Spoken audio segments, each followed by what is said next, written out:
आज हम लोग एडवांस सी प्रोग्रामिंग के अंतर्गत एक कॉन्सेप्ट पढ़ने जा रहे हैं जिसे हम लोग माइक्रो सब्स्टिट्यूशंस के नाम से जानते हैं। तो सबसे पहले हम ये देखते हैं कि माइक्रो सब्स्टिट्यूशंस होता क्या है। तो the micro substitutions is a process where an identifier in a program is replaced by a predefined strings composed of one or more tokens। Micro substitutions एक ऐसी प्रोसेस है जो किसी भी प्रोग्राम के आइडेंटिफायर को पहले से डिफाइन हुई स्ट्रिंग के साथ रिप्लेस करने के लिए यूज किए जाते हैं। The preprocessor simply replaces the name of micro with replacement text from the place where the micro is defined in the source code।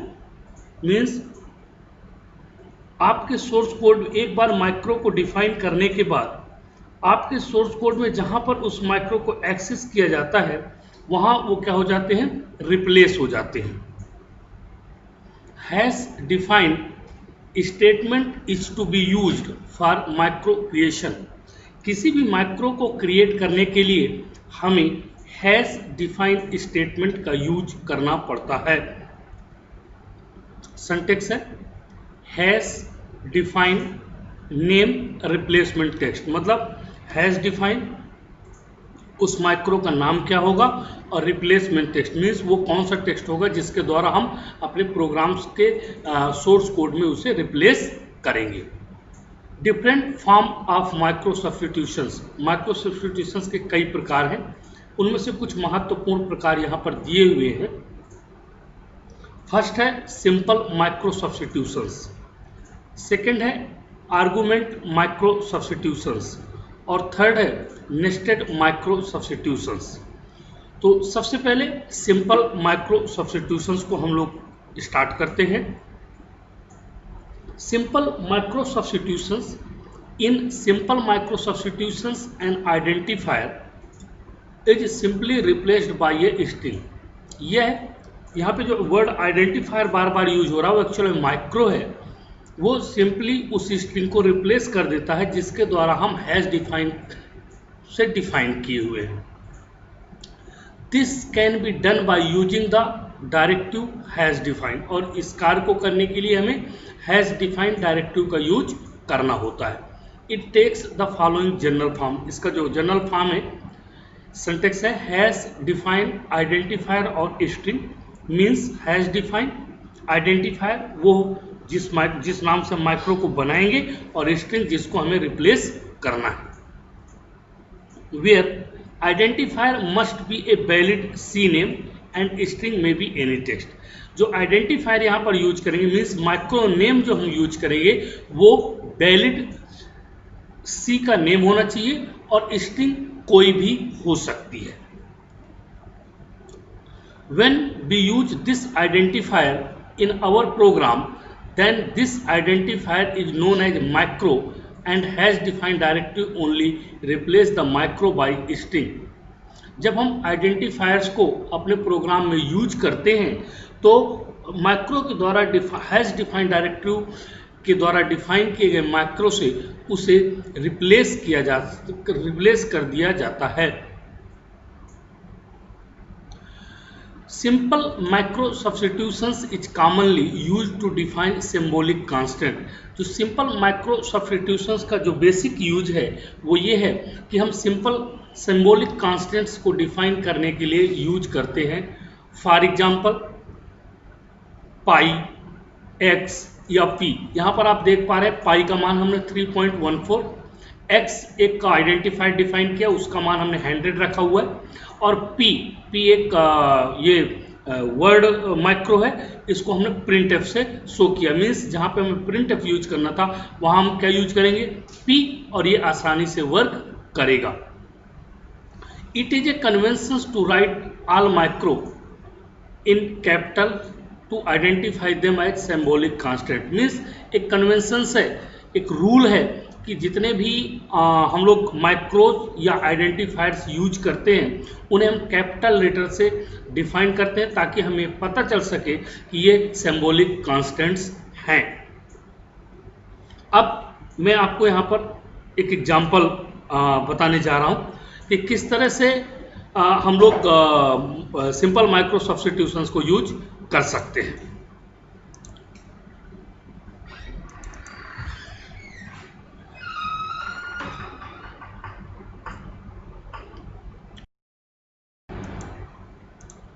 तो simple micro write a C program to demonstrate the concept of simple micro substitutions। ये दोनों आपकी header file है। ये पाई है, इसका मान हमने 3.14 पहले से डिफाइन कर दिया है। पाई यहाँ पर माइक्रो है और ये स्ट्रिंग है। वाइड मेन आर 10 और ए इक्वल पाई आर स्क्वायर मतलब area. Print of area of circle is a. तो यहाँ पर 10 और 3.14 ये जो पाई का मान है 3.14 और आर इनको मल्टीप्लाई करके ए में स्टोर करा देगा। देखिए इसका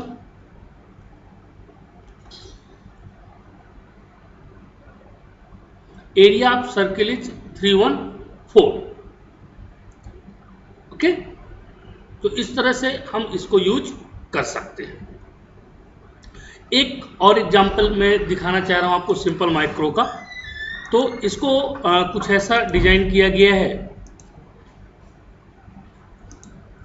right a C program to accept the current month energy meter reading and previous month meter reading and print the power bill. Means एक ऐसा प्रोग्राम डिजाइन किया गया माइक्रो के थ्रू, सिंपल माइक्रो के थ्रू, कि हम करंट मीटर रीडिंग देंगे, previous month की मीटर रीडिंग देंगे और इसको 4 टाइप से हमने डिवाइड किया हुआ है।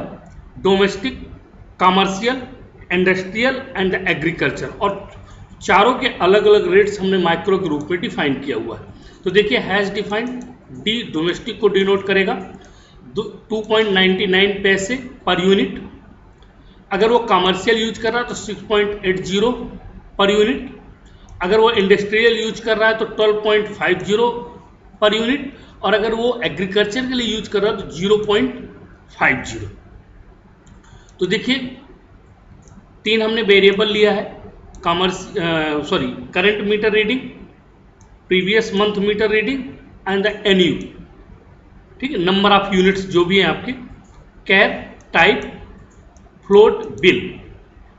द टाइप ऑफ कनेक्शंस आपका क्या है, डोमेस्टिक है, कमर्शियल है या इंडस्ट्रियल या एग्रीकल्चर है, जो भी है आप यहाँ पर उसको वर्ड्स में डिनोट कर दीजिए। जैसे डोमेस्टिक के लिए हमने डी लिया हुआ है, कमर्शियल के लिए सी लिया हुआ है, इंडस्ट्रियल के लिए आई लिया हुआ है और एग्रीकल्चर के लिए ए लिया हुआ है। जिस टाइप का आपका कनेक्शन है वो टाइप आप यहाँ पे स्टोर करा देते हैं।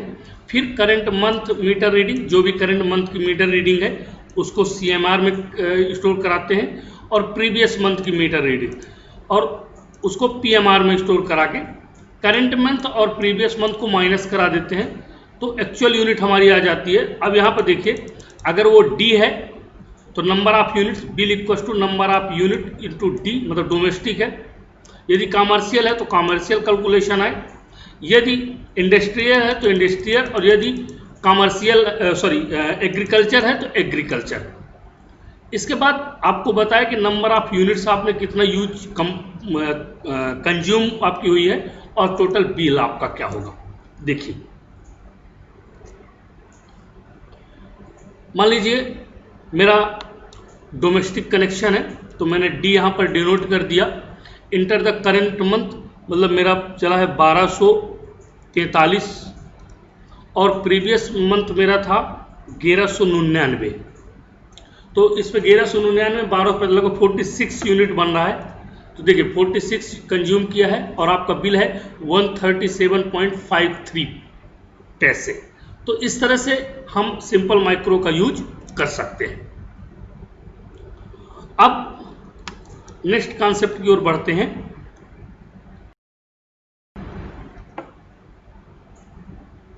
argument macro substitutions. As the function macro can have arguments, the preprocessor permits us to define more complex and more useful form. The replacement in takes the following form. देखिए, जो arguments micro substitutions होते हैं वे pre processor को ये permit करते हैं कि हम कॉम्प्लेक्स तरीके से और अधिक यूजफुल माइक्रो को डिफाइन कर सकते हैं. Define identifier F1, F2, F3, Fn, number of जितने भी आइडेंटिफायर्स आप इसके साथ यूज करना चाहते हैं. There is no space between identifier and the left parenthesis. Means identifier और पैरेंथेसिस के बीच में कोई स्पेस नहीं होना चाहिए. Just like F1, F2, F3. Fn is the analogous to the formal argument in the function definition. हम जो आइडेंटिफायर फंक्शन यहाँ पर डिफाइन किया हुआ है, माइक्रो डिफाइन कर रहे हैं, वो उसके ये फॉर्मल आर्गुमेंट्स हैं जिन्हें हम इसको आर्गुमेंट माइक्रो के नाम से जानते हैं. तो देखिए आर्गुमेंट्स माइक्रो का एग्जांपल.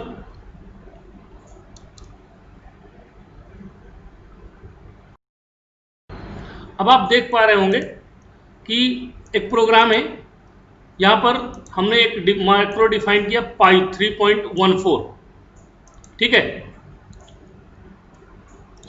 और एक सर्कल डिफाइन कर रहे हैं और उसमें हम क्या पास कर रहे हैं, आर, और इसके बाद एक आर्गुमेंट्स क्या पास कर रहे हैं उसमें, पाई इंटू आर, ठीक है. फिर इंटर द रेडियस, आपसे रेडियस पूछ रहा है और उसने क्या किया, सर्किल एरिया जो आपने यहाँ पे आर्गुमेंट्स बनाया है उसको रेडियस पास कर रहा है आर. फिर देखिए पाई आर स्क्वायर का मान यहाँ पर एरिया के रूप में वो क्या कर देगा, प्रिंट कर देगा. मान लीजिए आपने 2 दिया तो 12.56 एरिया, आपका जो सर्किल का एरिया है वो 12.56 है. तो ये है आपका arguments micro substitutions. Micro substitutions, we can also use one micro in the definition of another micro. मतलब एक माइक्रो के अंदर जब हम दूसरे माइक्रो को डिफाइन करते हैं वो नेस्टेड माइक्रो कहलाता है. That is micro definition may be nested. Consider the following micro definitions. Means उसको हम नेस्टेड माइक्रो कहते हैं जो निम्न टाइप से डिफाइन किया जा सकता है. सिंटैक्स यहाँ पर एक देखिए, स्क्वायर एक्स इंटू एक्स और क्यूब एक्स में स्क्वायर एक्स के अंदर एक्स को अपन क्या कर रहे हैं, पास कर रहे हैं आर्गुमेंट. ये हमारा क्या कहलाता है, नेस्टेड माइक्रो सब्स्टिट्यूशंस कहलाता है. तो देखिए इसका एग्जांपल नेस्टेड माइक्रो सब्स्टिट्यूशंस का.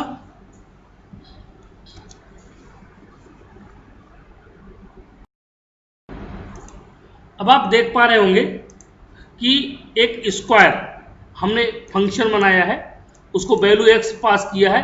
स्क्वायर का मतलब होता है एक्स इंटू एक्स, मतलब सेल्फ में जो वैल्यू अपने आप को डबल कर ले.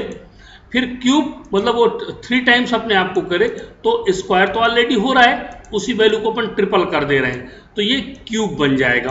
अब आप देखिए यहाँ पर एक्स की वैल्यू स्क्वायर के साथ, तो 3 इंटू 3 मतलब 9 and the cube 3 into 3 means आपका हो जाएगा 27. देखिए इसको रन करके, ये देखिए स्क्वायर ऑफ 3 9 और क्यूब ऑफ 3 27. तो ये था आपका नेक्स्ट देख रहे हैं माइक्रो सब्स्टिट्यूशंस का. Defining a word as micro, मतलब हम आइडेंटिफायर के रूप में जैसे अभी पाई लिखते थे या एक्स की वैल्यू लिखा, अब हम वहां पे क्या करेंगे, वर्ड को डिफाइन करके माइक्रो को डिफाइन करेंगे. A word can be defined as micro. It is mostly done to improve the readability and the understandability of the program. इसका जो यूज होता है कि हम आसानी से समझ सके माइक्रो का फॉर्म कैसे होता है, माइक्रो कैसे डिफाइन किया जाता है. सिंटैक्स आप देख पा रहे होंगे, डिफाइन आउट प्रिंटएफ, मतलब हम प्रिंटएफ की जगह, जैसे प्रिंटएफ हम कोई मैसेज प्रिंट करते थे कंसोल में अपने, तो वहां पर उसकी जगह क्या लिख देंगे, अब हम लोग आउट लिख देंगे, और वो काम किसका करेगा, प्रिंटएफ का करेगा. तो देखिए इसका example,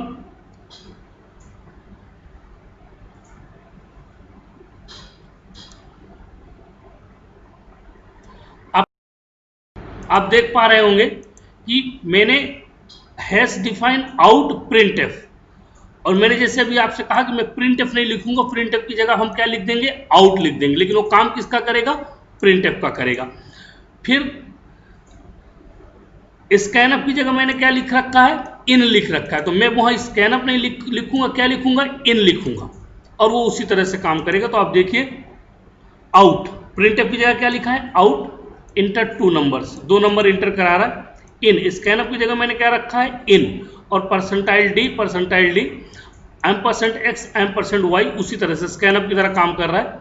z equal x plus y, मतलब x और y की जो भी मैं वैल्यू दूंगा उसको z में स्टोर कर देगा, और आउट, चूंकि प्रिंट एफ के लिए मैंने आउट लिख रखा है, वो z में उसको क्या कर देगा, प्रिंट करा देगा। देखिए इसको रन करके, इंटर 2 नंबर आपसे मांग रहा है 5 और 8, तो इसका आंसर आपके हिसाब से 13 आनी चाहिए। ये देखिए सम इक्वल टू 13 मीन्स हम अपने माइक्रो को वर्ड के रूप में भी डिफाइन कर सकते हैं।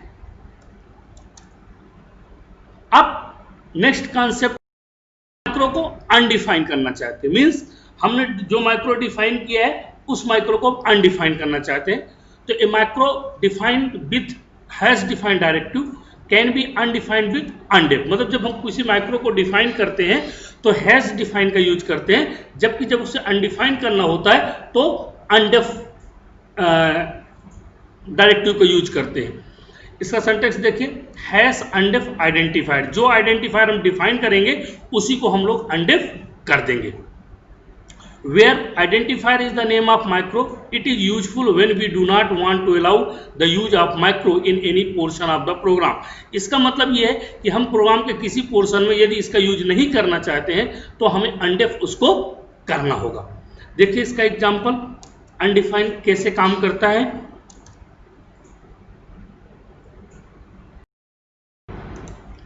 अनडिफाइन का अब आप देखिए इसमें क्या है, आपने पाई 3.14 डिफाइन कर रखा है, प्रिंट एफ पाई, परसेंटाइल डी और पाई कमान। इसके बाद हम क्या कर रहे हैं, अनडेफ पाई। अब हम यहाँ पे पाई को क्या कर रहे हैं, अनडेफ कर रहे हैं, लेकिन अगेन हमने उसी फंक्शंस को यहाँ पर यूज किया जो इसके पहले यूज किया है, पाई। तो बेसिकली अब चूंकि पाई अनडेफ हो गया है तो ये प्रोग्राम क्या करेगा, एरर देगा, कहेगा पाई अनडिफाइंड फंक्शंस। देखिए इसको रन करके, ये एक एरर आपके सामने दिख रही है, अनडिफाइंड सिंबल पाई। चूंकि अब वो कह रहा है कि पाई जब डिफाइन नहीं तो मैं कैसे इसको प्रिंट कर सकता हूं, तो अब आपके दिमाग में आ रहा होगा सर फिर ये कैसे होगा। तो हम एक काम करते हैं ना, इसको क्या करते हैं, कमेंट्स लाइन में डालते हैं। अब इसको हम लोग रन करते हैं, ये लीजिए पाई का मान आ गया आपका। अब इसका मतलब कि हमने पाई का मान ऊपर वाला स्टेटमेंट है उस स्टेटमेंट में तो सही है, लेकिन नीचे स्टेटमेंट्स में क्या हो जा रहा है, हम जब अनडेफ कर दे रहे हैं तो उसे पाई का मान नहीं मिलता, वो कहता पाई है ही नहीं है। ओके, तो इस तरह से हम कह सकते हैं कि हम तो आज के लिए इतना ही काफ़ी है। आप लोग इस वीडियो को देखिएगा, और यदि किसी कॉन्सेप्ट में प्रॉब्लम है तो आप लोग जरूर मुझसे कंसल्ट करिएगा। Thank you.